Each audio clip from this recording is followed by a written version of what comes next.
And following that great first session of the morning, we next have a wonderful session on social equity and transportation. And we have three fantastic speakers. And so I will introduce each speaker, they'll deliver some remarks, and then we'll have time for questions at the end. So I'd like to just move directly to our first speaker. We're very honored to have Nikotris Perkins, who's the Assistant Director of Social Equity for the Oregon Department of Transportation. And Nikotris is committed to creating brave spaces that promote confidence in identity and offer tools to navigate the trauma of racial, economic, accessibility, and health inequities that show up in the places we live, work, and play. As Assistant Director, Nikotris is focused on internal and external imperatives to prioritize diversity, equity, and inclusion by identifying and addressing systemic barriers to ensure all Oregonians benefit from transportation services and investments. So Nikotris, welcome. It's great to have you, and we look forward to your presentation and the Q&A afterwards. Awesome. Thank you so much, Robert. I also would like to have a colleague join me from the Office of Social Equity at ODOT, which is Shane Whittington. Shane Whittington is one of the program managers for the Office of Social Equity at the Department of Transportation in Oregon. And we're just gonna do some just brief remarks because the conversation is the most important part. Amanda did a very good job of leading us down a road to talk about social equity. And I know there's other panelists today that'll do the same. I wanted to just start with the why of equity, which I feel like we know, but I want to point out to some of the disparities that Amanda just talked about. At the end of the day, we need to move to a place where we're very clear about every disparity that's happening in our transportation space. And I do have definitely recognized over the past year and a half for sure, as I've been at ODOT, that it is a bit of a shift for us, right? We've always thought about benefit and burden. We think about benefit cost analysis, and we have a hard time thinking about how do we justify more cost. But the time to do that is now. We're justifying more cost because, as Amanda mentioned, the pedestrian injury rate in Oregon has great disparity. And I wanted to give you the number so you understand why we can justify that cost. In Oregon, 123% higher rate for pedestrian injury for Black people, 44% higher for American Indian and Alaskan Native, and 75% higher for Latino, Latina, and Latinx people. That type of disparity means that an equity layer needs to be on everything that we're doing. And so one thing that we're doing at ODOT is really thinking about economics and engagement. In doing that, we've done some mapping. And so we're thinking about what it looks like to be low income, what it looks like to be a Black, Indigenous, person of color, First Nation, tribal member. We're looking at the people who are aging, especially those who are aging in home and in place in rural areas. We're looking at people whose first language may not be English. And we're looking at people in terms of their ability, whether they're living with or experiencing even temporary physical abilities that shift the way they use our transportation systems. Because we look at those things, we're able to think about how they interact with what we offer as a transportation system. And we offer a lot, right? We're not just highways anymore. We're offering connections between cities and counties on district and local roads. That means that we need to look at bike, we need to look at active transportation, we need to look at pedestrian traffic, which we've always done. But if we put an equity lens over that, it means that these disparity rates would look much different. We also need to think about how we're engaging the communities that we have the honor of serving in the building of this transportation system, right? So when we think about economics, we're also looking at what it looks like to help small businesses that are owned by the people who are experiencing these disparities and live in the places that are experiencing these disparities to get contracts, right? To be a part of the research, to be a part of the information, which leads us to the engagement, which I'm gonna hand over to Shane to talk about. But I also wanted to just say that one of the things that is really important as we do research in this space is how can we put a disparity layer over everything? I wanted to double down on the hotspot mapping as well. Like I said, we are starting to do some mapping at ODOT that looks at where equity layers could be used. When we look throughout the whole state, we've found that a lot of cities, nationwide actually, are really thinking about nationwide mapping, city mapping, county mapping. But from a state perspective and a regional perspective, there seems to be just a small gap, right? Like, what does it look like for Washington, Oregon, and California, Idaho, to understand how people are moving and the populations and people are experiencing disparities to get to those spaces. As we move to a virtual world as well, and more hybrid working spaces, there are people who are going to need to get to a meeting on a random Thursday or for a week who live in Idaho and are working in Oregon, who live in Oregon, who are working in California. So we need to also, again, think about the regional spaces.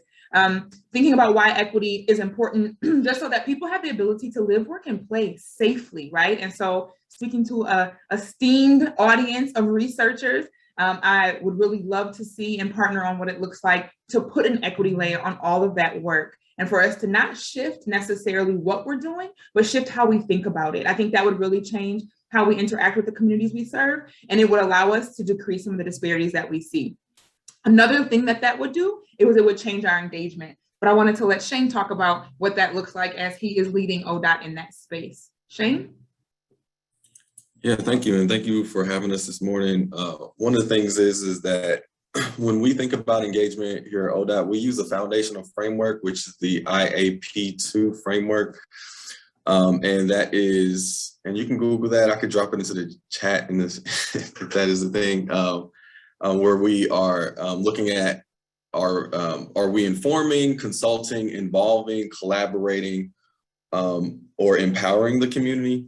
And in a lot of ways, when you look at those different phases of how we then practice the work that we do in communities, a lot of times in ODOT, what we're starting to figure out is that we are in the informing space, and that is just to tell people what's happening, right? But then when we make the shift from inform to consult, then we start to deal with what is happening and what are the options that we want to think about here, right? So then when we continue that, and we think about from informing to consulting and then involving. So what are things that are happening? How are we thinking about those things that are happening? And then here are some barriers that exist. What are your ideas around that? Could you inform, could you then share with us what your thoughts are around that? What issues or barriers that you're experiencing that we may not know about that we can then start to talk about and access. So we're starting to think about how we can make those shifts and to make sure that we are actually understanding where we are when we are out in communities and doing engagement. One of the things when I think about how we are, studying validity and academizing, if that's a word, the work that we do and the different places that we should be looking at is, I'd love to start to think about and have more conversations about how government and equitable engagement is looking at how they're changing the current structures that exist and how shifting the behaviors and the practices that we currently have to the work that needs to be more equitable and engaging. So studying those shifts and the change in behavior, I think is critical, because in a lot of ways, when we think about equity, it is something that a lot of institutions have not necessarily made a factor, and we're making it a factor, right? So it is embedded in the current practices that we already have. So often here we always talk about how can we bake this into the current process, because if it's seen as an option, then it will always be an option that people can choose, but we want to make it an option that is a part of what people do in their daily jobs on the regular, right? So when we're thinking about engagement, we have to also think about how the work that we're doing in communities is impacting those communities, right? And starting to figure out where are those places where we get stuck. So then as we start to think about engagement in institutions, we have to think about how we're socializing, how we're normalizing, and then how we're performing after that. But the different levels that I like to look at and that help me frame how we're doing engagement work, and I'll just lay that out here, is the level. So what is our understanding and what is the actual practice of the level of engagement that you have for your individual role and the duties that you hold?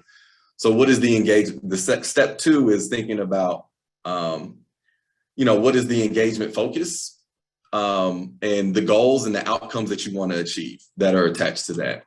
A third phase of thinking is engagement, access, and opportunities. So when we are thinking about engagement, are we thinking about it from our standpoint, or are we thinking about it from the community standpoint, specifically dealing with access and opportunities that may or may not be barriers, historical and or present barriers that we're thinking about here when we're thinking about engagement. Data collection and evaluation is critical, but sometimes that gets in the way of people moving forward and practicing engagement. And then the last one is to think about how can we continuously engage with communities. So it's not a one-time thing. We should always be thinking about how can we build better relationship here, right? And then if we already have a relationship, how can we strengthen that relationship and move forward from there? Thank you, Shane. So again, there's other people on the panel. I want to make sure that everybody has enough time so we can open it up for questions and discussion. But just want to just overlap one more time that we're really thinking about the justification, right? Oftentimes it is, well, why equity? How am I supposed to do it? Who's supposed to do it? And can you tell me exactly what to do?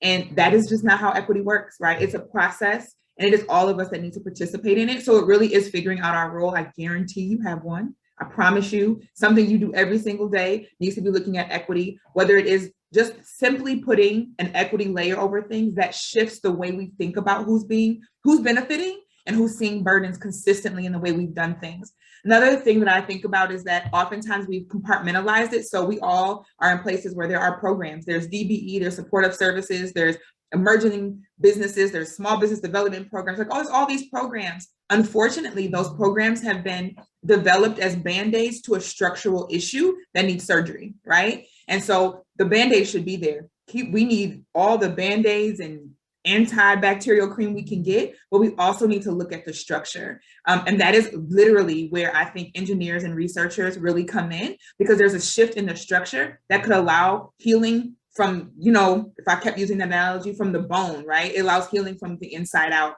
And so, yeah, I'm excited to hear about the other panelists and then get into discussion. Thanks so much, Robert.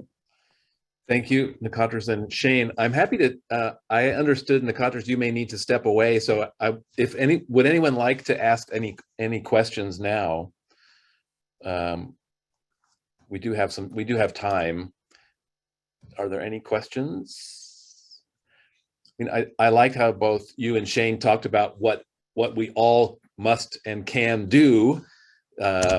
And I guess Haijong and I are teaching a class of undergraduates this quarter and trying to think, what sort of tools should we be giving them as the next generation of engineers in this case, and certainly, what do they need to know? In a way, I feel like they're well equipped for understanding what equity means, maybe more than, say, my generation was. And so I think, just curious if you've been thinking about, if you could stand in front of our class, maybe we should invite you to do that. What would you say to the current students who are still trying to figure out their role in the workplace and in the world? Absolutely. So I think that the biggest thing is, the first step in figuring out any of this is to really look at ourselves, each and every one of us, right? So I can be the assistant director of social equity, and still I know that I have bias. And so we did some interviews yesterday for a new role, and I talked about my bias in that space. It was like the following equity the foundational principles this person shared, I don't necessarily agree with. Well, an interviewee said, like, can you tell me what type of personality, what type of person is there? And I said, that would be all of who should be on our team is rooted in bias. So I don't know that. I don't, right? I want to know what you could bring, how you can make us think differently, how we can be innovative. And so I think that in thinking about being a student, I've been a student for such a long time. I'm still a student right now, right? So thinking about being a student, you're also in front of experts who are telling you, these are the best practices. This is how this works. It's taking that and then putting on your own. And then I put this bias on it because I've been raised like this, learn this, value this, see this, live here. And then also, what are other people experiencing? And so college is a place where I feel like you find your group often, right? So whether it's a club or a major, and sometimes it's a club within a major. And so your group gets very specific. And as much as we see other people, we don't know what they're experiencing or how they're experiencing the same spaces we are. So I think that it's an opportunity to question that and figure that out, because it will shift our practice in our work, regardless of career, right? You can be a brilliant engineer in terms of how to build something safely, but safe for who and when means that you have to know the who's. And so I think that is something that's really important in moving forward and really shifting how we think about transportation. Thank you very much. I love that. And I sometimes tell the students that they're the ones who are going to be figuring out the best practices from here on, and they'll write the manuals, and try to point out that any of these standards that we're following now were just created by other humans, not that, they were made up in a way. Yes. Yes. Does anybody else have a question for Nikotris or Shane? Hopefully Shane can stick around. Shane is going to stick around. So yeah, I might have to, I do have to step away. So I might not get to answer a whole bunch more questions, but I will watch the chat, and Shane will be here for the duration of the panel, and he can answer everything that I would answer. Yeah, I'll be here, no problem. I'll answer it. Thank you so much. Yeah, thank you. There is a question for Shane, actually. You mentioned creating metrics to measure engagement success. Can you discuss some examples of metrics you've used to measure past community engagement efforts from your agency? Yeah, there are a couple things here. So when we're thinking about measuring, we really have to consider, we just really have to consider the goals here. So we have to consider the goal. So why are we wanting to be involved with this community, right? That's the first thing we need to figure out. And then we need to figure out what currently exists in that community. Oftentimes people are wanting to move through and think about data collection and how are we going to analyze this, but what is your goal? So then we can figure out what are we analyzing, right? And then you can ask questions from there, right? You can ask questions about population and demographics. You can ask questions about, hey, how do I know the people that exist in this community are impacted by what we planned in this way, right? Because I think that plans have good intentions, but that doesn't mean that they have good outcomes as far as the impact on the community and what we think about that. So when we're starting to think about data collection, there are a lot of things that we can collect. And one of the things that our office, especially in the Office of Social Equity, is really trying to collect that people do not think about a lot is the history of that community. So how are we collecting data on the history as well as the community that currently exists there? Right? So we can move forward in a more productive way and really start to think about how our impact happens over time in the short term and in the long term. When we start to think about data collection, we also have to think about the concerns that exist and not just the issue that we're trying to solve, right? Or the barrier that exists as far as transportation specific, right? There's a lot of social issues that exist here in addition to the issues that exist around construction, right? And how we then move about that. Thank you very much, Shane. I really appreciate your point about understanding history. And, you know, history can be painful, but we have to be willing to have those hard conversations because in the end, for us, they're not that hard compared to the people who lived through that history. So I appreciate you mentioning that.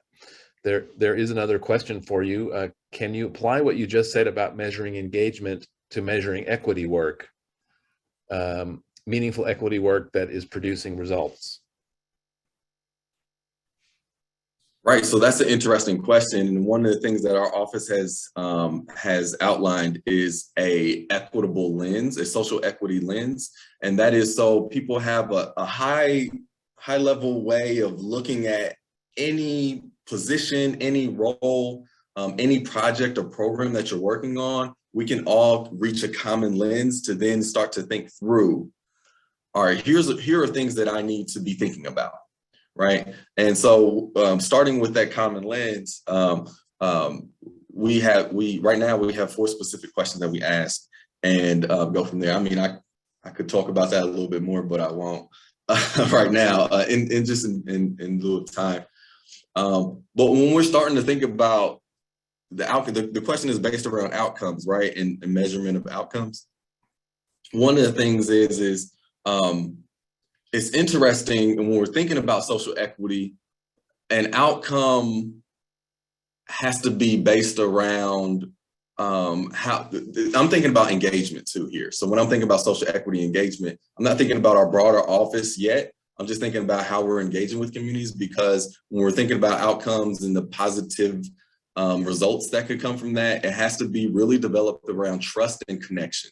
So we can exist in the community, we can have outputs and outcomes that exist, but that doesn't mean that it will actually be followed through by the community and the people that we work with, right? Because there isn't any trust there. There aren't any strong linkages for follow-up. There aren't any linkages for people to connect with us when we leave or exit that community. While we're in that community, how can people outreach to us and give us feedback?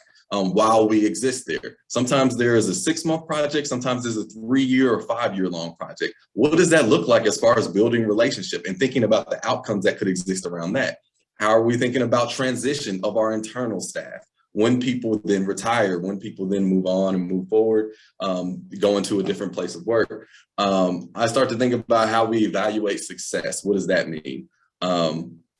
As far as thinking through outcomes. Nikotris, I see you're back on here. I'm not sure if you want to jump in and think about this, because Nikotris thinks about it in differently than I do. But I'm really just trying to answer this question as far as how we're thinking about it and around engagement. I think that Shane really pointed, that's not just engagement often either. I think he pointed to a lot of the qualitative ways we can think about it. Some of the quantitative ways, which I know are you all's favorite, is really thinking about dollars spent and percent of dollars.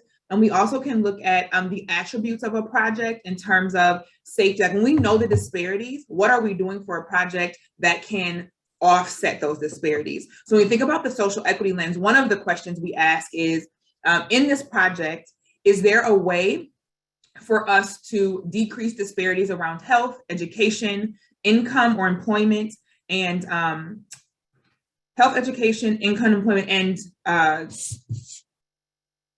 food, right? When we think about access to those things, because transportation is integrated into all of that, but oftentimes we haven't thought about that. So it's about partnership with other agencies and entities that do have the data for that. How is our system and the system that we're building and maintaining connecting those things when we know that we're building systems that go through neighborhoods that do not have access to those things? And so thinking about those projects, is it possible to partner with somebody to add something that would decrease one of those disparities? And sometimes it's as small, which is oftentimes big, I understand that, adding a lane, putting a guardrail, making a different turn, putting a crosswalk in a different place. And that does change the cost of a project significantly. And again, that justification now is because we're making sure that people can live and play and work well.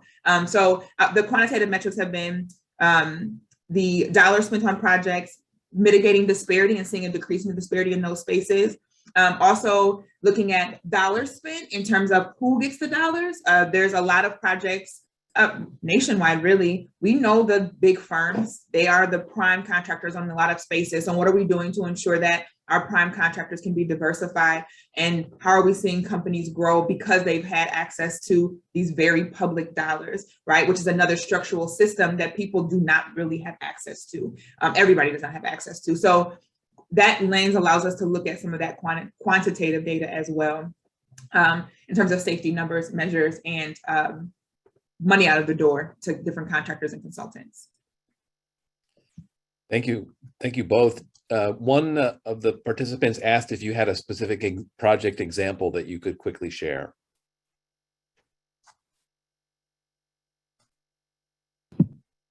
Yes. Is there a specific project example about anything? They didn't say, but maybe along the lines of the engagement and equity measures. So I am going to use a smaller, I think bigger projects are ones we always talk about. So if you looked at anything in Oregon, we have some very big projects going on, especially in the Portland metro area, where we have multiple engagement committees from the community that are working with us, and we are embracing the conflict that is needed in order for us to engage community in a way that they really have a say-so in how things work around the expressway, around tolling that we're standing up, around the interstate bridge between Oregon and Washington. The other things that I think of, the smaller projects though, have been engaging people on a PED bridge project, where there are two communities there is a bridge. A PED bridge was really necessary. There's a lot of conversation about where it should go. The amount of effort that was put in on, and also cost, right, to ensure that the community that's going to use the PED bridge has say-so in that was huge. Oftentimes who we've engaged in the past are people who have access to us. So usually that is people who are available to have a 5:30, 6 o'clock meeting that can come and do an open house, that can do an online open house, or who have a vested stake somehow outside of the use of the bridge, right? So sometimes it might be elected leaders, it might be business leaders, which is very important, but also this bridge is to make sure people can get across it, and who's going to use it sometimes are not the same people who are offering that feedback. So we spent a lot of time getting feedback from people who are going to use it, and it shifted where it was, where it needed to be placed, which was not exciting to everybody, but that's a big shift, right? In that space, we also were able to create a framework of how to engage people consistently, so to be part of a larger framework that Shane is working on for the entire agency. We also looked at contracting in that space. What does it look like to break up some of our contracting? Construction is a low bid environment, and there also are alternative ways to do some contracting. And what does that look like? I'm just going to do one more plug for research. In that space, a gap that we had was there was data we did not have around what happens when we diversify the companies that have access to our contracts. What does that look like for the communities outside of those who are experiencing disparity, right? So putting equity lenses on any part of research would always be helpful, because that extra 2 paragraphs that took a lot of work to get there, I'm always aware that 1 paragraph is hours of work to get there, really helps inform some part of our process. Shane, I don't know if you want to add anything about that PED bridge, but I think that's a good example. We have a lot though, so if there's any clarification around what type of project you want to hear more about, we're happy to share more specifics or a different one. Thank you very much. Seems like you've been hanging around with researchers, getting to know what we like and what we don't like. We appreciate that. I think we'll have time. I think Nikotris has to step away, but with Shane sticking around, we'll have time for more Q&A a little bit later. So thank you, Nikotris. Great to see you. Thanks so much. I'd like to introduce our second speaker, who is Ester Ceja. She is the DBE Program Coordinator in the Office of Civil Rights at the Idaho Department of Transportation. Prior to joining Idaho Transportation Department, Ester spent over a decade working for the Idaho Department of Environmental Quality. Ester is a graduate of Boise State University, where she obtained a BS in Political Science, a minor in Spanish, and a master's of Public Administration. She also sits on the City of Boise Zoning Rewrite Advisory Committee, is a board member of the Idaho Conservation League, and in her free time, she enjoys running, reading, and exploring new places and meeting people. Ester, welcome to this session, and we look forward to your presentation. Thank you. Good morning and good afternoon, or almost nearly good afternoon. My name is Ester Ceja, and I am with the Idaho Transportation Department's Office of Civil Rights. Thank you for taking time out of your busy schedule today to attend our panel discussion. So I have a hopefully short presentation to share with folks. And so with that, I will go ahead and get started. And the first thing I want to do is I want to acknowledge that transportation touches everyone every day, whether that is us getting in our cars, bikes, or on foot, walking to and from work, running errands, grocery store, our children walking, biking, riding the bus to and from school, and then obviously the movement of commerce. So just a little overview of my presentation. I'm going to actually discuss what equity is. I'm not an engineer. I have spent 15 years in my professional career interacting with engineers. So I know that sometimes terms like equity are fairly new concepts to folks in the engineering world. So, what is equity? Why is it important? How do we consider equity in the transportation field and the transportation process, really? I'm going to be sharing just some brief remarks about a project that we're working on here at ITD, identify some key takeaways, and then also talk about 3 research options. So what is equity? Equity is fairness. It refers to the distribution of impacts and whether that distribution is considered fair and appropriate. And the last item, and this last bullet to me, really, for me, it paints a clear picture, and that is equity ensures that individuals are provided the resources they need to have the same opportunities.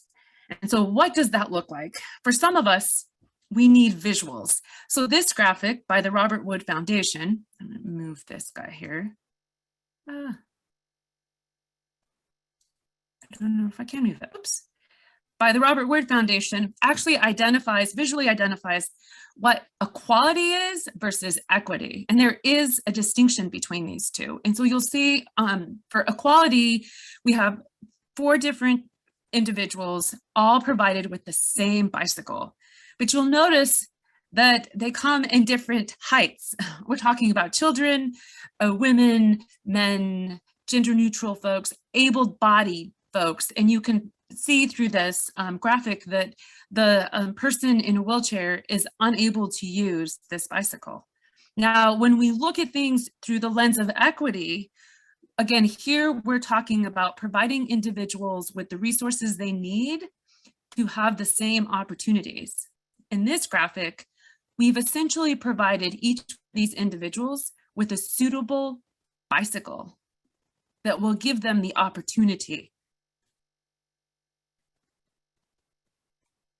So why is equity important?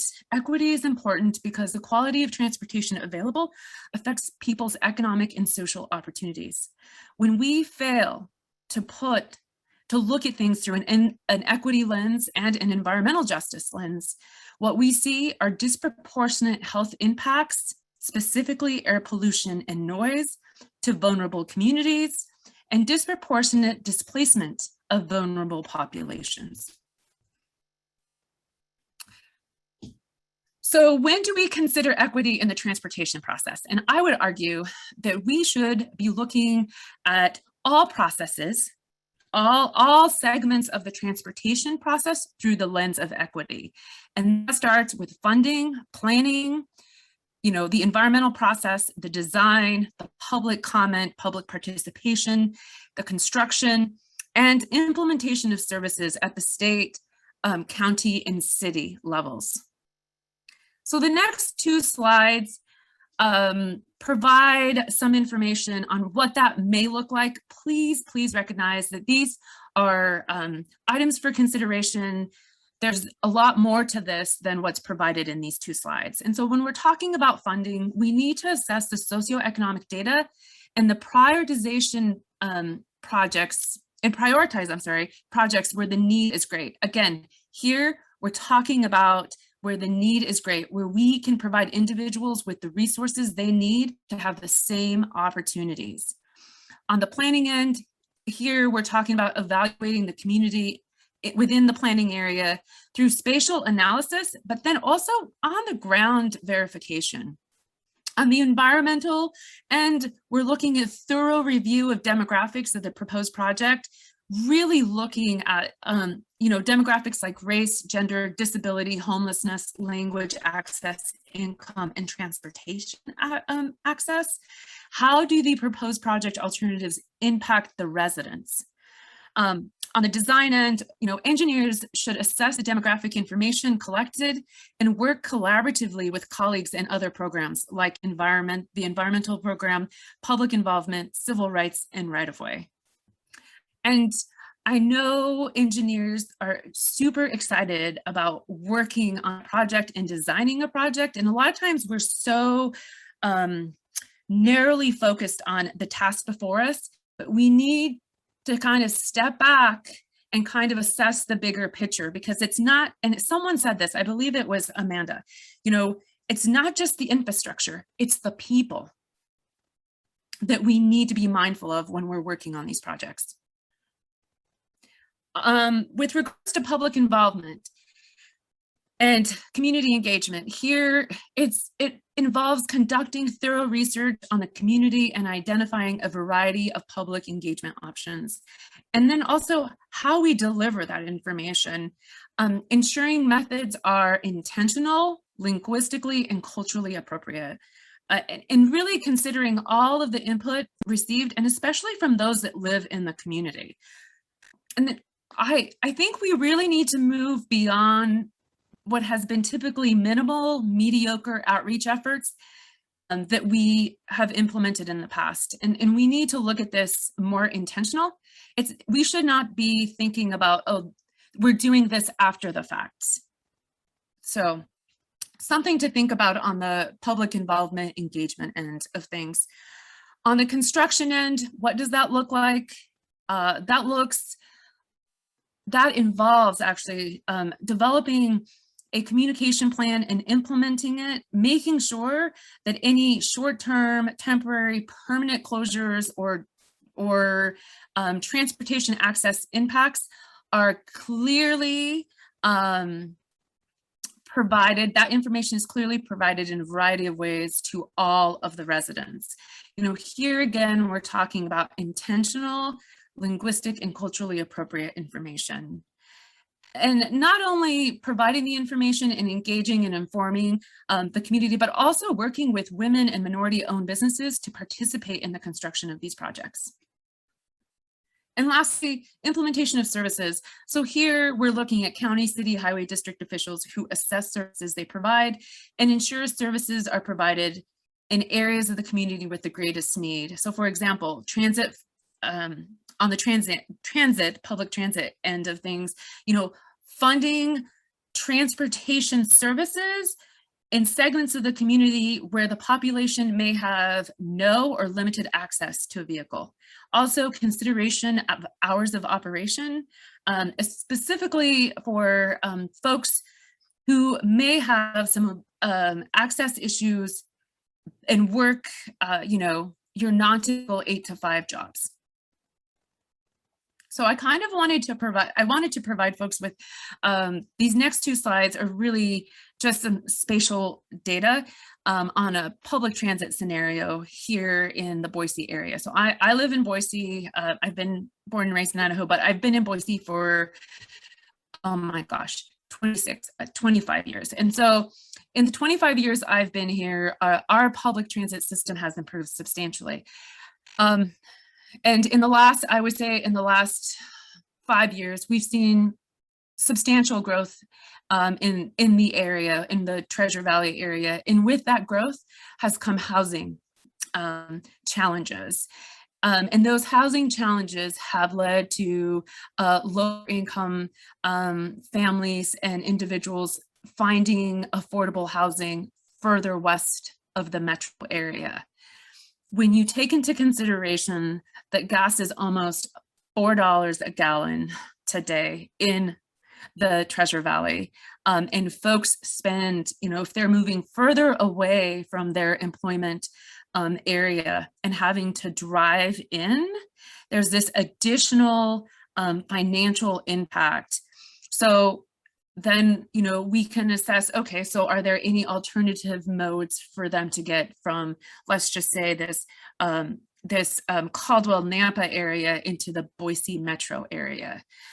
This map here shows you the bus line services that are currently available across the Treasure Valley. We've got 3 communities up in the northern area that you can't really see: Middleton, Star, and Eagle. Those are growing quite a bit as well. We have no bus service up there. Most of our bus service is in the Boise metro area. And then we have, I believe, 2 or 3 lines that go out to Caldwell. You'll see on this map that they stay very, very close to the I-84, Interstate 84. And so for individuals that may live further north of Nampa, in the Nampa area, that may not have a car, maybe elderly, getting to a bus would be a challenge for them. There are additional resources outside of the bus that are available. But so this really is just an example. This is what our bus services look like. I do want to note, we do not provide services on Sundays as of yet. So this is one layer. We can look at that same exact layer. This one doesn't have the bus lines on it. But this is a same area through the Environmental Protection Agency's EJ screen. It's a mapping system that is available to anyone. So you identify your location, you can zoom in, and then you can pick different layers. So this map layer identifies multiple. So what we're looking at is populations over 65, linguistically isolated populations, low income populations. And then I also added public housing and subsidized housing. And you probably can't see it, but it's the little green circles in the Boise area, Caldwell, Nampa, and 1 in Meridian. So, when we're looking at transportation projects, whether they are roadway construction or they are public transit, we need to take it a step further and actually look at the information. So we can look at something like this map here, and it's great, it tells you where the bus lines run. But it's at this level, this map, that gives you a little more concrete information on the community itself, the people that live in that community, and how or where that bus service, is beneficial, and where there are opportunities to increase access to those that do not have access to essential services. Okay. So now moving on to our ITD outreach project. First, I want to give a shout out to Amy Schroeder at ITD and my boss, Russ Rivera. We have been talking about outreach and community engagement on our construction projects for a while now. And so recently, Amy kind of organized this group, and it really is a collaboration between project staff, the environmental program, communications, and our Office of Civil Rights. And we recognize that public engagement occurs throughout the transportation process, right? Because we have our funding, our transportation implementation plan, which goes out to public comment. And then, we have different processes along the way, projects, the environmental, the alternatives, the construction. There's environmental, there's public engagement or opportunities for the community to engage and to provide comment during those processes. And so what we are doing is we are assessing our current process and identifying ways in which we can do intentional engagement. We're looking at limited English proficiency or proficient populations. In Idaho in particular, we have several projects along the I-4 corridor in Canyon County. Canyon County has a large Spanish-speaking population. So, we look at what we've done there, and some of us look at like what we can do, what more work there is to do on that end. So again, here we're looking at LEP populations and vulnerable populations. So stay tuned. We are in the initial stages of this project. Some key takeaways. Equity must be a shared goal and understanding at all levels in the organization. It can't be a one person or one group. We need to work together as a team to make sure that we are looking at things through the equity lens. Our outcomes, and this was mentioned earlier, I believe by Amanda and maybe possibly by Nikotris. Our outcomes must focus on people and not just infrastructure.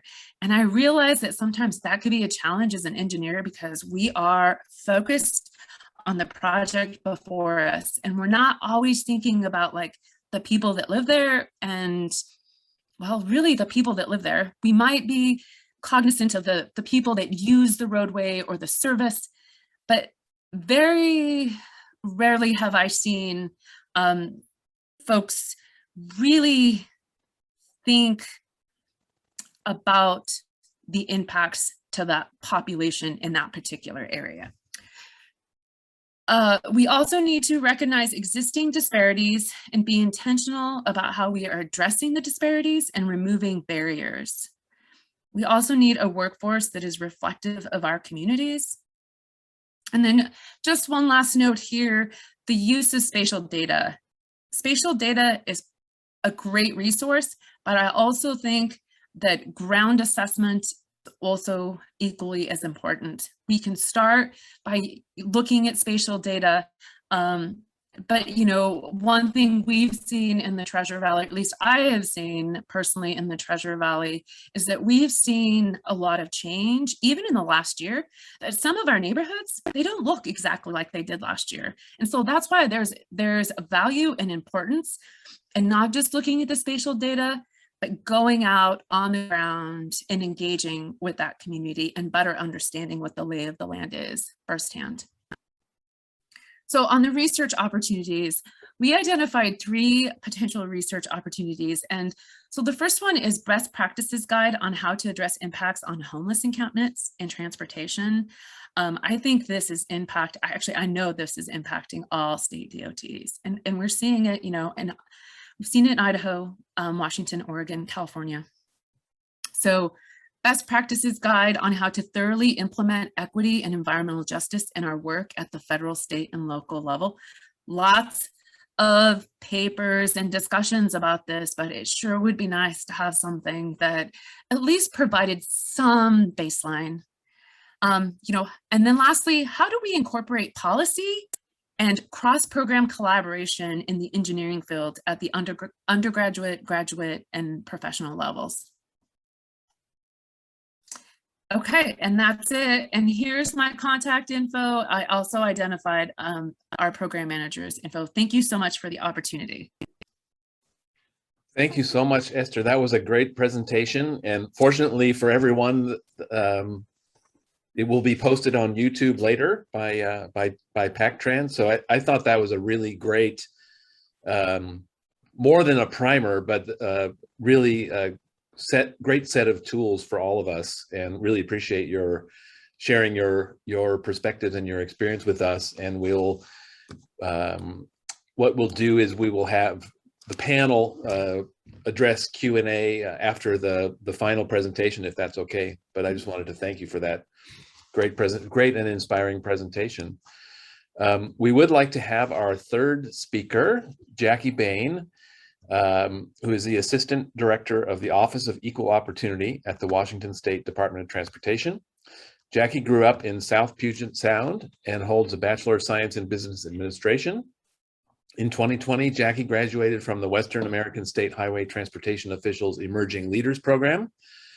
Jackie has worked for the WashDOT Office of Equal Opportunity since 2009 and is responsible for Title VI, External Equal Opportunity Program, Disparity Studies, Pre-Apprenticeship Support Service Program, Capacity Building Mentorship Program, and other agency-wide diversity, equity, and inclusion efforts. So Jackie, welcome, and we look forward to your presentation, and then we'll move to questions and answers for the whole panel after that. Thank you so much, and welcome. Thank you. It's nice to be here today. You're gonna have to forgive me in advance, because I will admit I am very much a I am very much a Teams person. So trying to use Zoom is a little challenging for me. So I hope you're not seeing pictures of yourselves. No, it looks great. It's okay, great. You can see a screen. All right. Yeah, thank you. All right. Welcome to Zoom land. Yeah. Okay, I'm trying here. So good morning, everyone. As Robert noted, I am Jackie Bayne with the Washington State Department of Transportation.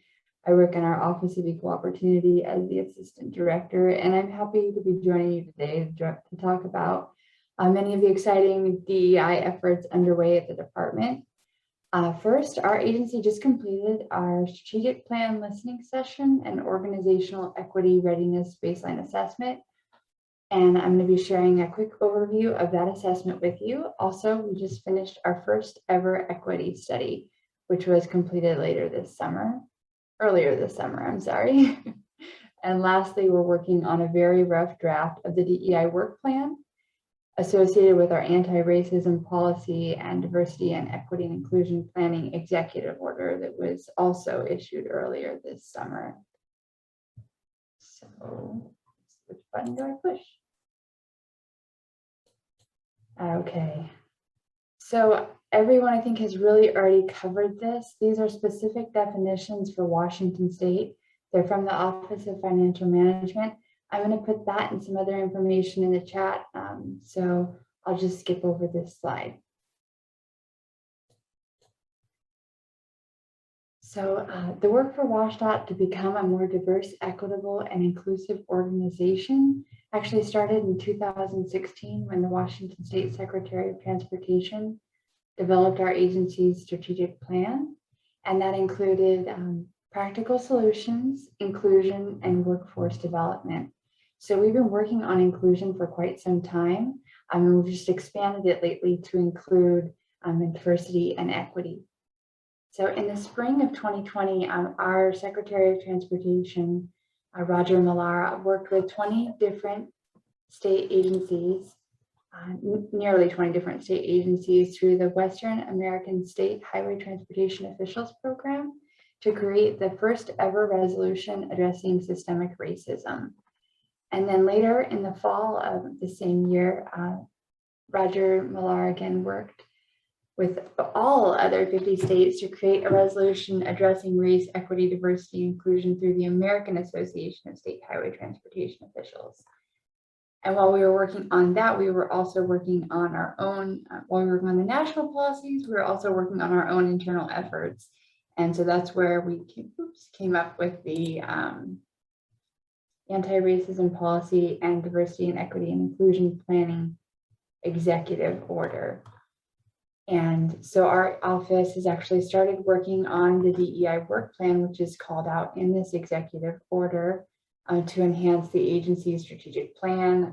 Also, create accountability and metrics regarding our DEI efforts. I'll put this and the other information in the chat as well. So we completed our strategic plan listening session, organizational equity readiness baseline assessment. That included internal and external listening sessions, and then an executive branch agency baseline assessment. We completed an organizational readiness assessment, and then we evaluated ourselves from, I think, 3 different spectrums: operationalizing equity, the DEI spectrum tool, and the continuum on becoming an anti-racist organization. From all of this analysis, we learned that we've come a long ways and we've done a lot, but we've got a lot more work to do. And on most of the spectrums or assessments, we were at about 3 out of 5. So we had hoped we would be further along than we are. So we also had the opportunities to share some of our agency's best practices. And so that document's available, and I'll be putting that in the chat as well.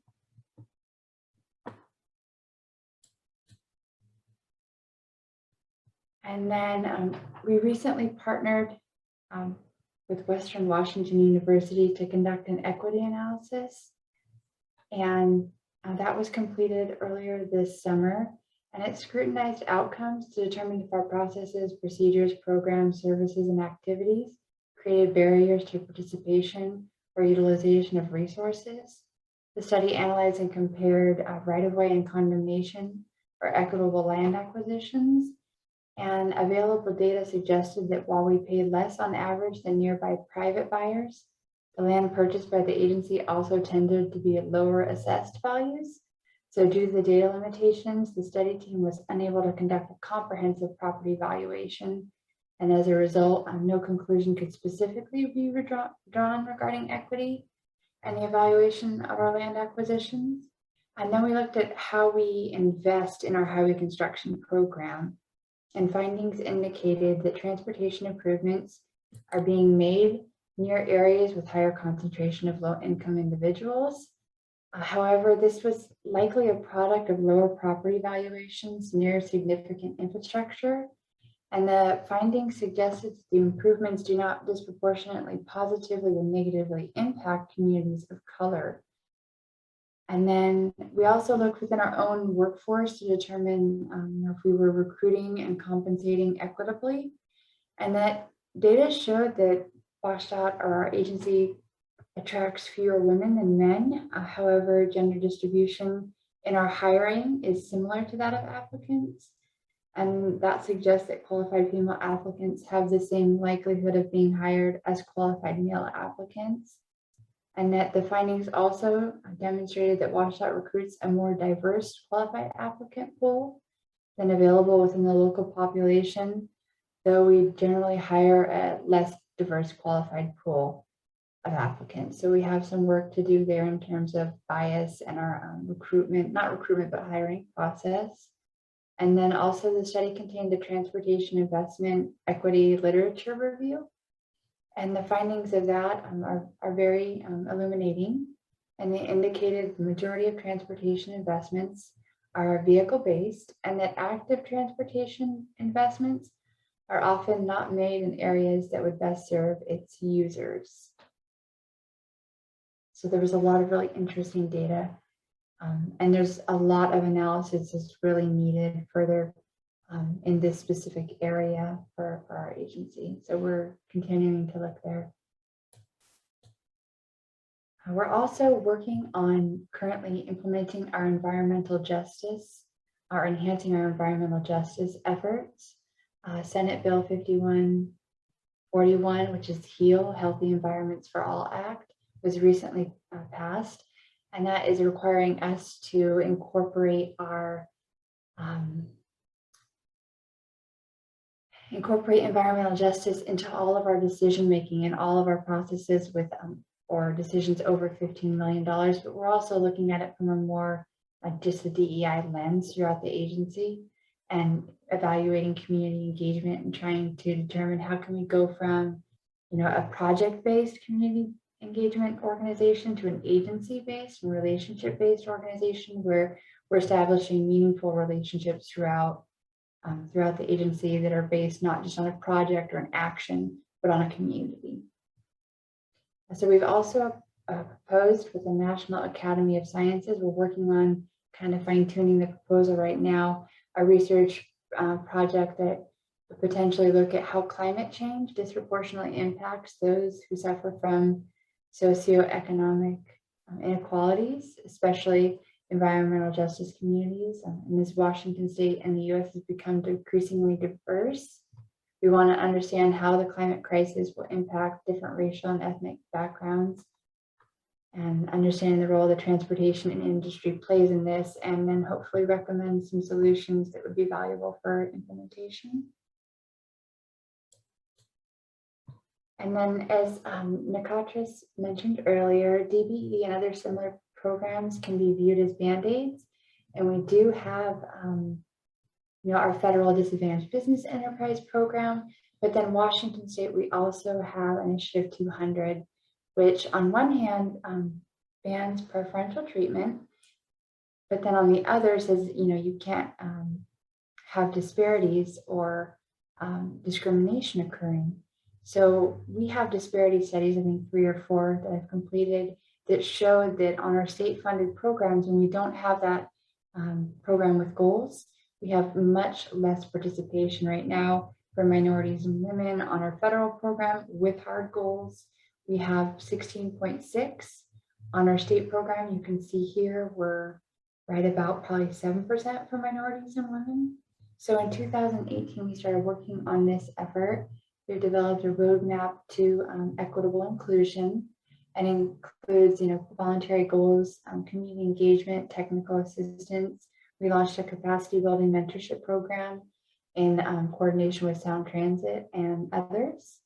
And we also offered a loan program through that as well, but that didn't seem to increase our participation. And so we have moved on to our second phase of our roadmap, which is the Small and Veterans Business Enforceable Goals program, which contains condition of award goals, inclusion plans, and good faith efforts. And then if that doesn't fail, this is in alignment with the Attorney General's office's opinion on Initiative 200.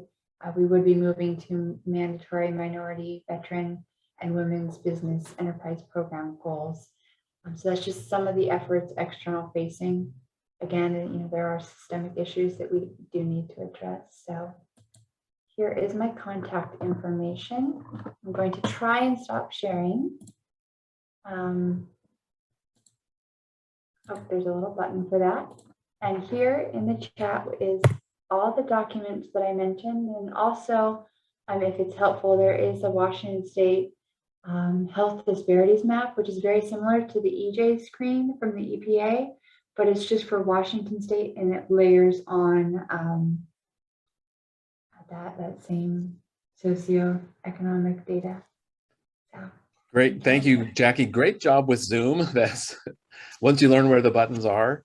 Thank you very much for your presentation. And I'm wondering, Esther and Shane, are you willing to turn your cameras back on and we can kind of move to a panel Q&A? And maybe what I'll do is I'll go back to the question that I asked Nikotris before she left for Esther and Jackie to reflect on, because there are faculty members and students and practitioners and researchers in the audience here. And specifically, I was talking about how Haizhong and I are teaching a class together this quarter, and we're standing sometimes in front of the next generation of the transportation workforce. And you know, what should we be doing differently, using some of the tools and some of the insights that you've shared with us to better incorporate social equity into our curriculum, and to include, to try to infuse decision-making and you know, resource allocation to get past the maybe overly simplified and cost-based approaches that we've taken before, to integrate looking through these important lenses that we've been discussing this morning. Would love to hear your thoughts on that. So this is Esther. So I would say, you know, thinking of my college experience, application of the materials. So what does that look like? So when I think of engineering, and I've never taken an engineering class, you know, if students are assigned a task or a project and we work as teams, or they work as teams, incorporating some of these ideas and considerations in that project. So for example, again, I'm not exactly sure what course you're teaching, but if there was, you know, a design course and students were tasked with looking at an actual pertinent project and assessing, okay, we're going to design this. What should we be looking at? And taking some of these concepts and ideas and input that we've provided today and incorporating that into the assignment tasks. Thank you. And yes, all of our students work on projects. Usually there's also a capstone project at toward the end of their time. So that's a perfect example, an actionable idea there. Jackie. Yeah, so worked with engineers for quite a while. I've noticed that we're problems and solutions based in the engineering industry, and really transportation at the root of it all is about people, right? So it's about people and communities and connecting people with things they need or things they love. That's really what it all comes down to. So maybe somehow shifting the focus a little bit more to the people that are being transported in those goods and whatnot. So. Yeah, it's a very good point. And I think as a civil engineer, I think I gravitated toward transportation because of that people component. Of course, yeah, ultimately we are serving people in everything we do, but I like how you put the idea about putting the people first, having people. And as Nikotris and Shane mentioned earlier, their history also, they're not just they're real. They have lived experiences, and they're all different. So also they're not kind of just like a number. They're individuals with their own identities. So Shane, did you have anything that you'd like to add on the how should we be preparing this next generation of that's a team. That's a long question. One of the things that I would like to bring up that I am working on myself is, so here's the thing. So I talk to engineers, I talk to developers, I talk to planners, I talk to all these people. They all do very different things, but they all think different. So what is the common thread that we have here infrastructure-wise? And that's what I'd like students to constantly think about as I am currently building it, because it's a lot of these things, because they don't really exist in the way that we need them nowadays. And that is, how are we integrating technology in a very user-friendly way across the board, right?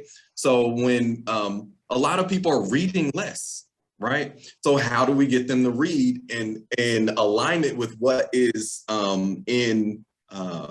what is interactive in society, right? So everybody has a cell phone. You're always clicking, you're always typing, you're always doing that, right? When you visit a website, you're always clicking, it has these if-then logic models, right? So then as we start to think about engagement, as we start to think about equity work, and as we get people to process the thinking that needs to happen around a practice or around shifting people and socializing them and then normalizing that process, how can we then integrate technology in a very user-friendly way, right? And we have to think about this generationally, excuse me. We have to think about this by generation, right? We have to think about this by access to technology. We have to think about this in all the different ways that barriers could arise.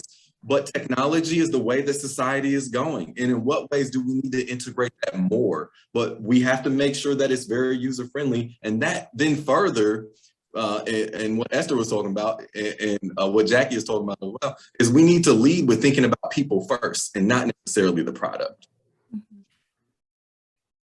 Yeah, I think that's a great point.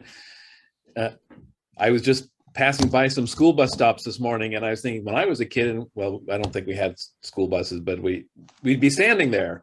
But today, these kids are like curled up in a ball on the ground, looking at their phone, individually, and just thinking, okay, they're reading probably or something, but they're reading differently, certainly than maybe we used to do before the small devices emerged.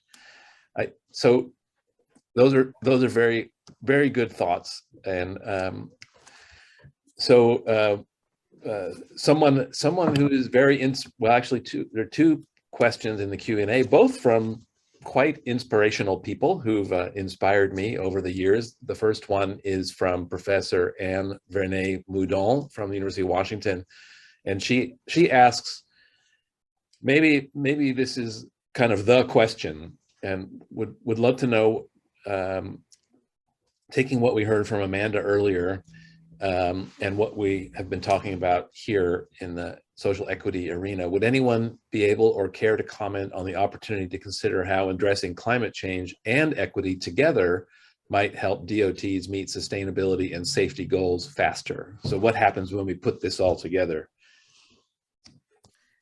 I would argue those two are interconnected. Mm-hmm.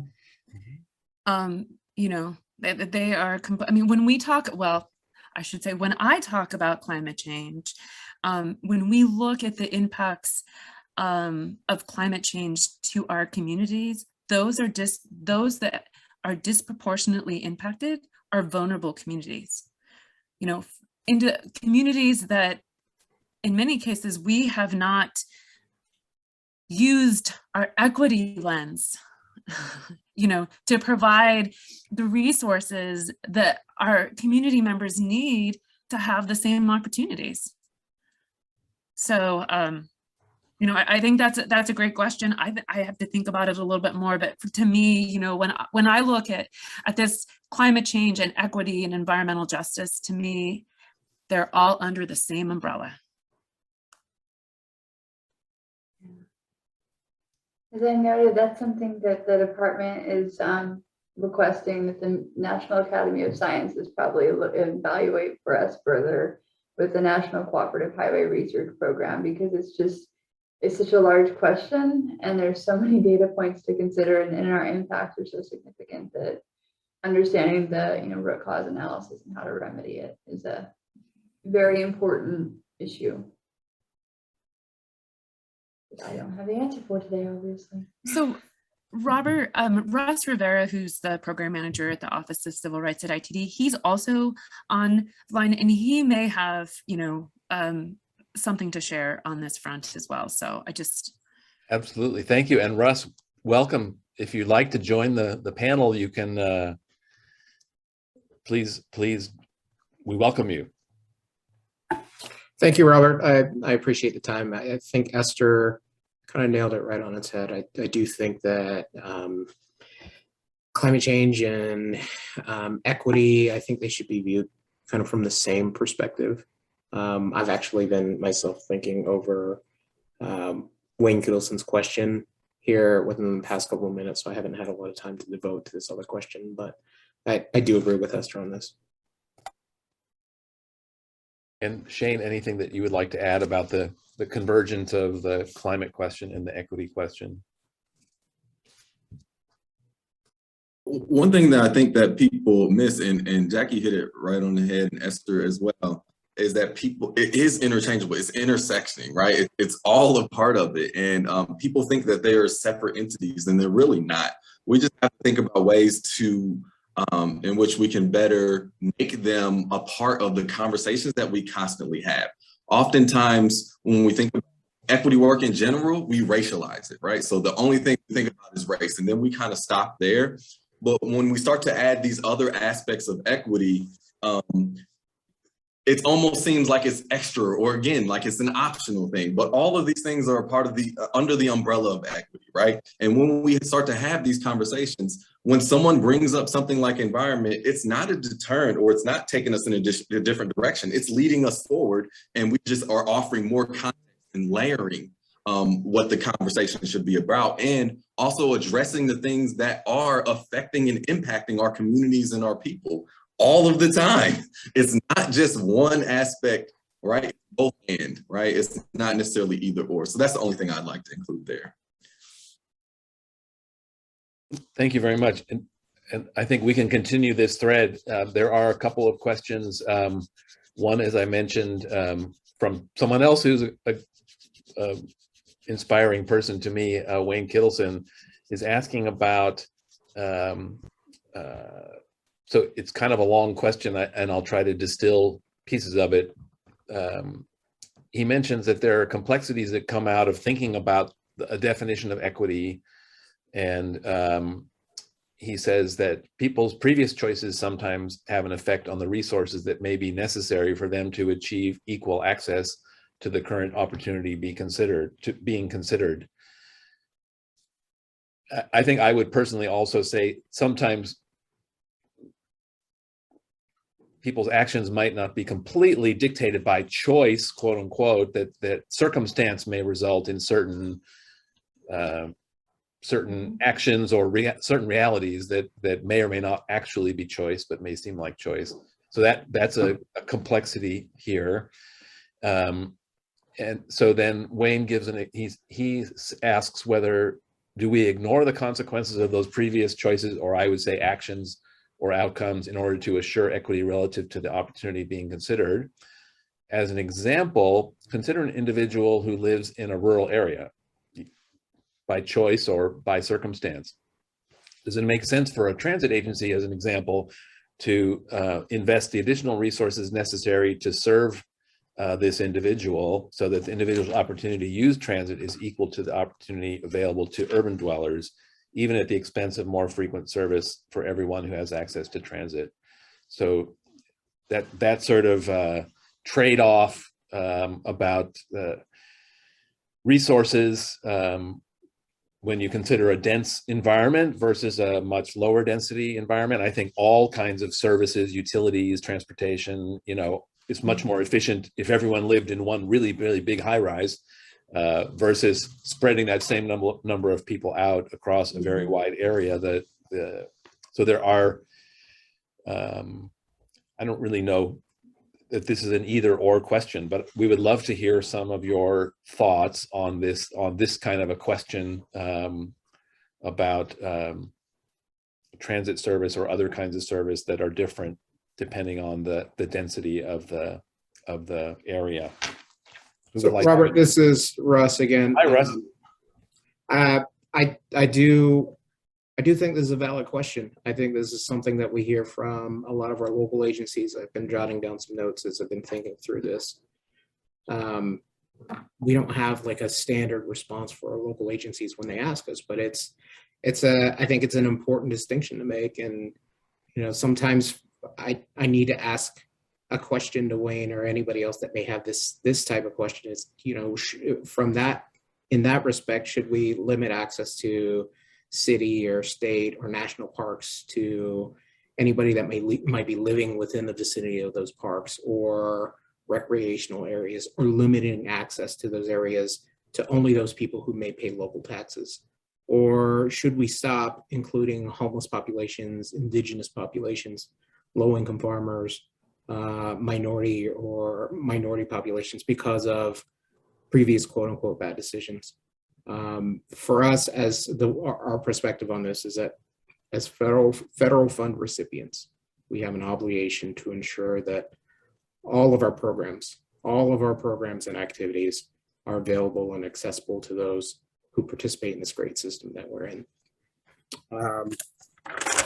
When we get the question from local agencies, and we get it all the time, we encourage them, and I encourage them to review Title VI requirements and executive orders on environmental justice and LEP, and then make those tough decisions or ask those tough questions amongst each other about whether they want to continue to be federal fund recipients and whether they're willing to pay back previous transportation investments that federal government has provided to those local agencies. Because we have had that question. We don't want to provide equal access to, or we don't want to create accessible sidewalks on our bridges because it costs extra money. It costs us more money to make these bridges accessible. Can we just make these bridges non-accessible and continue to receive federal funding? And in that respect, we say, no, you can't receive federal funding if you're not considering the needs of those people that are also contributing to the system. So you can choose to not, and that's a choice you're going to have to make.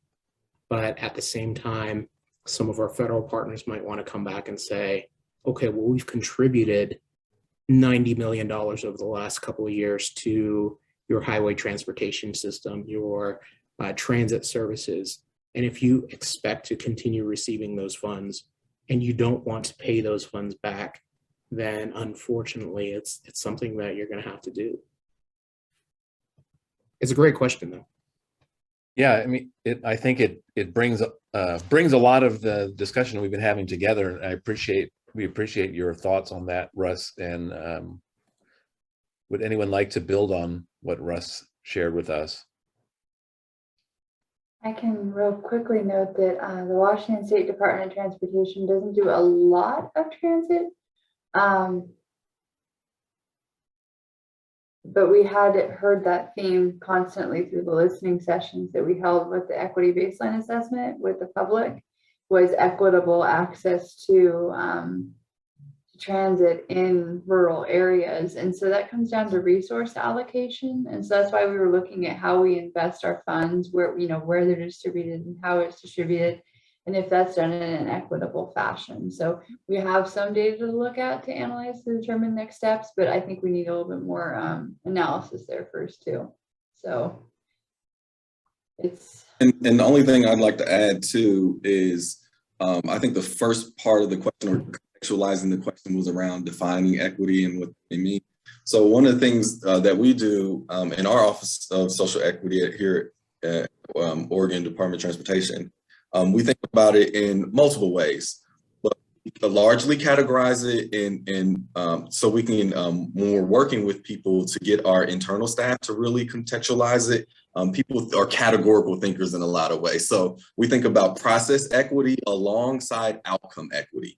What does that mean and what does that look like? So alongside this question, we have to look at both ends, right? So the process equity and thinking about the process and how it is currently and historically excluding or maybe underserved communities. So what does it mean what will this mean as far as the impact, right? And us processing what this will mean and working with the communities specifically around the current systems that we have and the communities that we're trying to build with, right?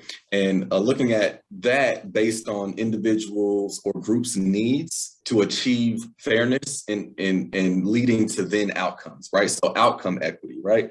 So are we thinking about the planning process and acknowledging existing inequalities and actively prioritizing what has been historically prevented and excluded for underserved communities? In a lot of ways, our office always talks about the benefit and the burden, right, of the impact that we're having in looking at these different structures that exist, right? So the outcomes in improving community health, right, and overall transportation accessibility and options and affordability that is also with that. So we really have to think about this as far as process equity and outcome equity. And it's not necessarily always just thinking about one. It's multiple prongs of thinking. But this is the way that we start, and then we lead on from there.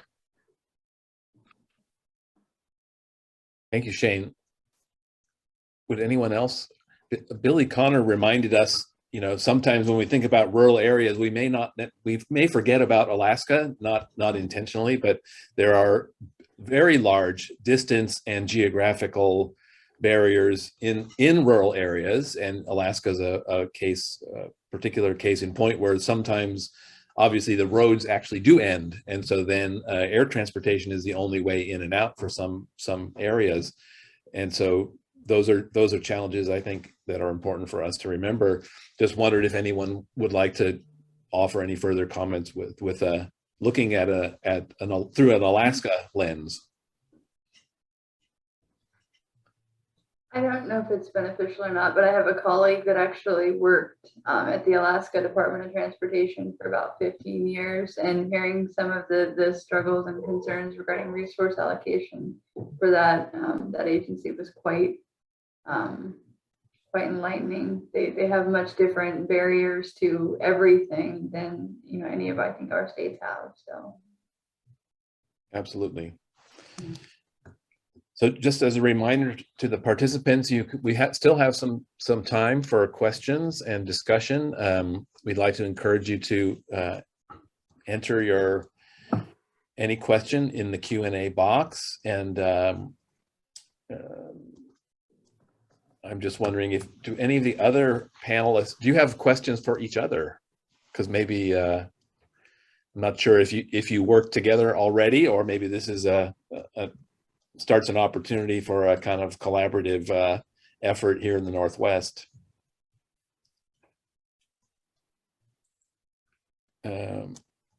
So there we have another question. We've talked a little bit about the comfort with which engineers, and I am one, find in standards. They're very comforting. They're these giant books you can, or now hopefully they're digital as well, but you used to be able to like slam them down on the table, and they carry a lot of weight in people's minds, and we love our standards. Whether that's we're probably past the time when many of those have probably outlived their usefulness, because we have to be, I think, more creative. When we think about people first, as we talked about earlier, there's no one size fits all solution. And so Yinhai asks, he says, current practice in transportation are mostly guided by standards. How do you envision changes in standards to ensure equity in transportation? Would anyone like to tackle that?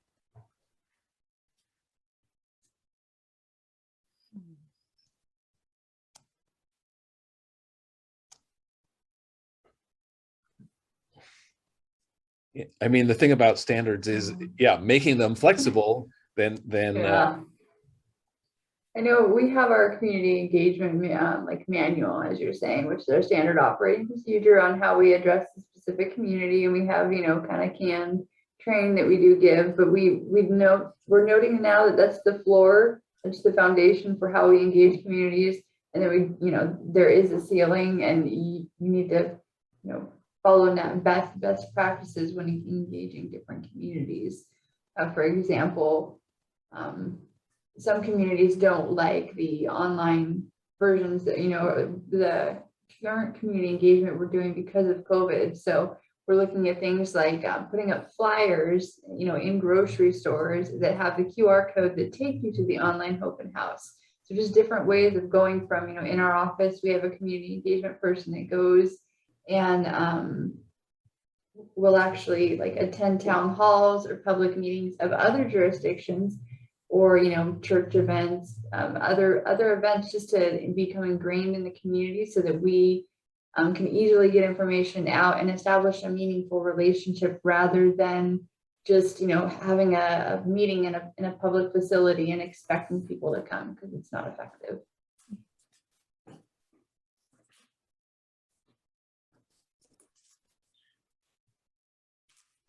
Any other thoughts? I guess changing the mindset that, yeah, as you said, that we're talking about like a floor, but then maybe we need to come up with another way of explaining what standards are and what, how we measure the effectiveness. So, so using more performance measures, it requires a different type of thinking, decision making, where you're using multiple objectives all at the same time that sometimes overlap with one another. So getting decision makers more comfortable with that kind of thought process, whereas it's not, well, we all like to do things that are comfortable and easy and simple, but the world is not simple. So learning how to deal with and confront a more complicated decision-making framework is something that we can do. Yeah, I know in Spokane, we had one recent project, North Spokane corridor, I do believe.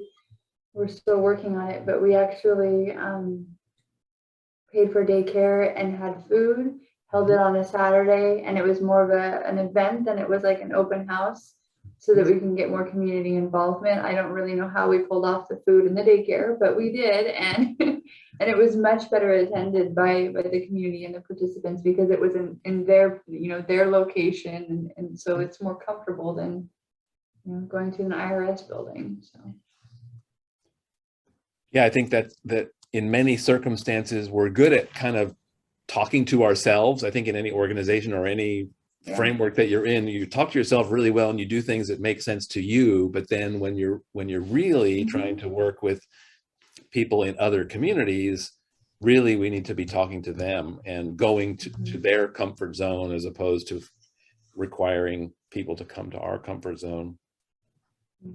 So Robert, going back to that question, how, how do you envision changes in standards to ensure equity and transparency? When I engineers, all of the engineers I know had their 4-year degree. And so, when you've not discussed, or this topic has not been part of your curriculum, and you head out into your professional career, it's very hard. It's a hard adjustment, if it is an adjustment at all, for folks to really switch gears or pivot and think of things differently than what you were taught, how you were taught to do things. And so what I would say is that, we start in undergrad, in graduate school, and we add relevant topics to coursework, right? So that they are exposed, they are familiar, they may even have some simple, classroom experience on a project. So then when they do get out into the real world, they're not walking in blindly looking at something when maybe they're with an agency or an organization that's doing work and they're looking at it, through the lens of equity. I think that's a very good point. I was,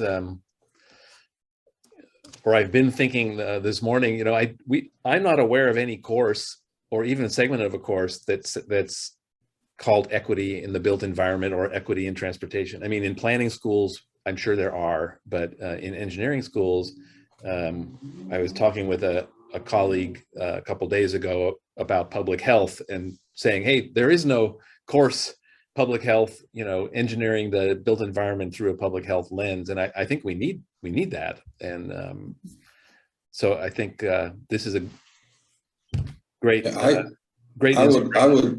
Only thing I would throw in there is, so when I talk to engineers specifically, one of the things is I have to try to learn how to speak their language, right? So I read as much as I could. It's called the PM BOK, right? So that this book on that engineers and people in construction and engineering and planning all read. And there is a portion in there on kind of community engagement, but there isn't a portion in there on equity. So if somebody needed something that is tangible and something that they could work around and build research on, that has standards that are outlined, and starting to really think through where are the gaps that exist in here, right? That would be a good project to work on, and something that you could submit and actually verify.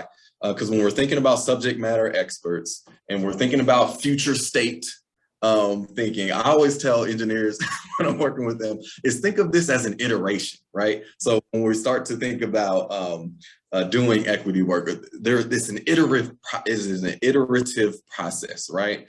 And how we start to think about the adjustments that need to happen, and the contraction and then the expansion of certain things that need to happen in certain communities based on the specific population that exists there, and culturally specific and culturally appropriate things that need to happen, whether that be language or languaging, or maybe that be the actual geographic location or how something is constructed.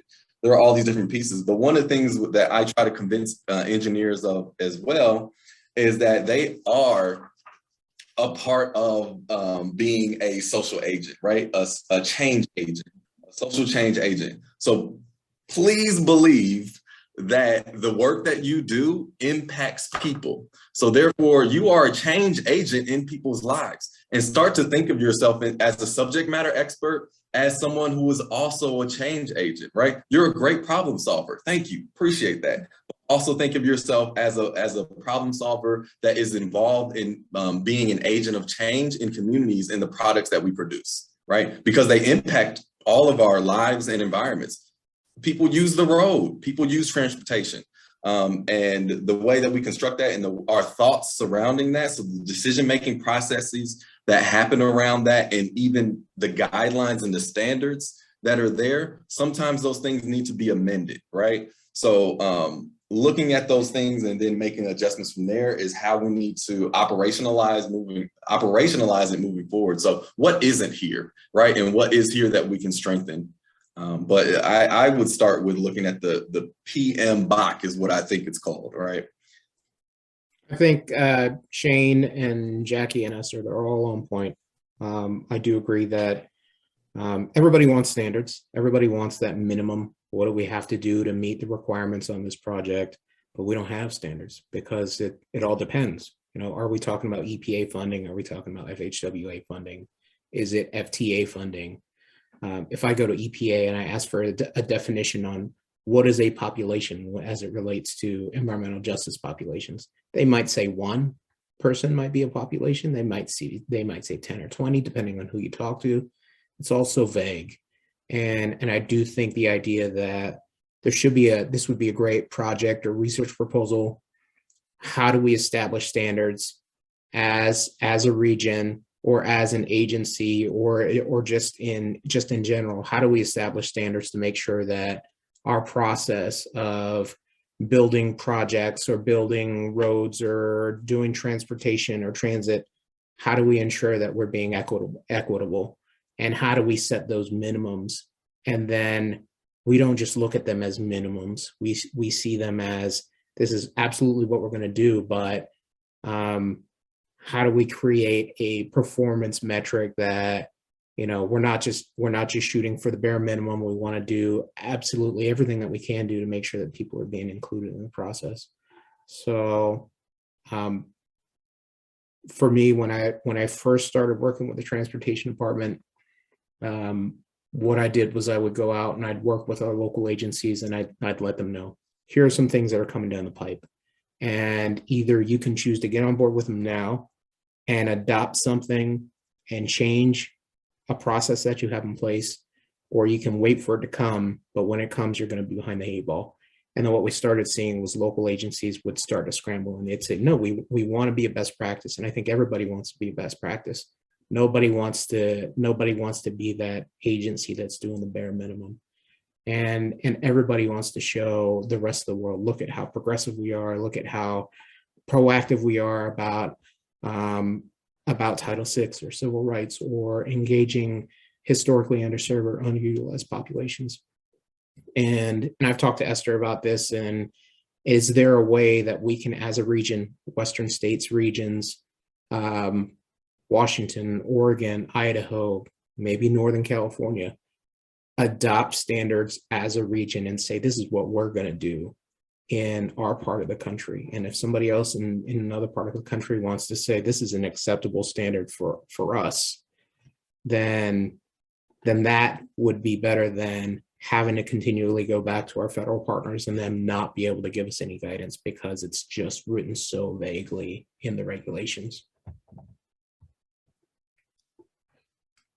Thank you very much. So many inspiring takeaways this morning about being agents of change, thinking about people and their histories, thinking about how to turn some of these ideas into action. I think all of us have been inspired by all of your presentations, as well as Amanda's earlier. Does anybody have any kind of closing point they would like to make? So this is Esther. I guess I do. I really want to thank Professor Wong and Cole for providing, and the planning committee for providing us an opportunity to have these discussions. And I hope this is not the only panel discussion or topic on equity for future conferences. I think it needs to be discussed and brainstormed and evaluated moving forward. Agreed. Yes, sir. Yeah, absolutely true. And it was an honor for me to have the opportunity to be the moderator. You didn't need much help at all, but you were all fantastic. And really, I hope this is the beginning of a much deeper and stronger connection and conversation, and not waiting to turn these ideas and these visions into action, because we can't wait. There's no time to waste, and look forward to working with all of you and seeing you all again. So thank you to all the panelists, Nikotris and Amanda, Esther, Russ, Jackie, Shane, really appreciate that. And thanks to Hai Zhang and Yin Hai and Cole for the opportunity, for the invitation. It's a very warm feeling to be back involved in this community here in the Northwest from my standpoint. And so at this point, I think I will turn it back to Cole, who has some remarks, and encourage everyone to participate in the continuing PacTrans conference events next week. So thank you again, and over to you, Cole. Thank you. Hi, everyone. For those I haven't met, I'm the Assistant Director of PacTrans. I've been behind the curtain most of the day. I just have a few quick things for you. First off, I'd like to thank the Conference Planning Committee, chaired by Hai Zhang Wang, Eric Jessup, Ching Shen, Billy Connor, and Ahmed Ibrahim. This group did a lot of work putting the conference together. And then the last thing I'll say is today is just the opening session. This is a week-long conference. If you go to pactransconference.com, you will find the agenda for next week. We have a webinar each day on various topics. We have a virtual poster session with about 20 videos in it. The various PIs did a great job highlighting the work that they've been doing. And then we also have a page kind of highlighting our annual awards for this year. The last thing I'll note is that each component of this year's conference has its own individual registration. So again, if you go to the agenda page and you find a particular activity you're interested in, just make sure you register for that activity individually. And I think that's it. Haijong, it looks like, just put the conference link in the chat. And lastly, I would also like to thank Robert Bertini for his time and the great work he's done moderating the keynote and the panel session. Haijong, do you have any closing remarks? No, I think that covered really well, Cole. And I think I just want to, just to call for another round of virtual applause for all the speakers and, the panel members and everybody, who are attending today. It's, not easy. And after a year and a half of, a Zoom or team fatigue, we're really appreciating your time and your participation, and also encourage you to continue to attend and to be involved in the PacTrans community. Great. Thank you, everyone. Have a great day, and we will see you at the technical session webinars next week. Yes, thank you, and have a great weekend, everyone. Bye.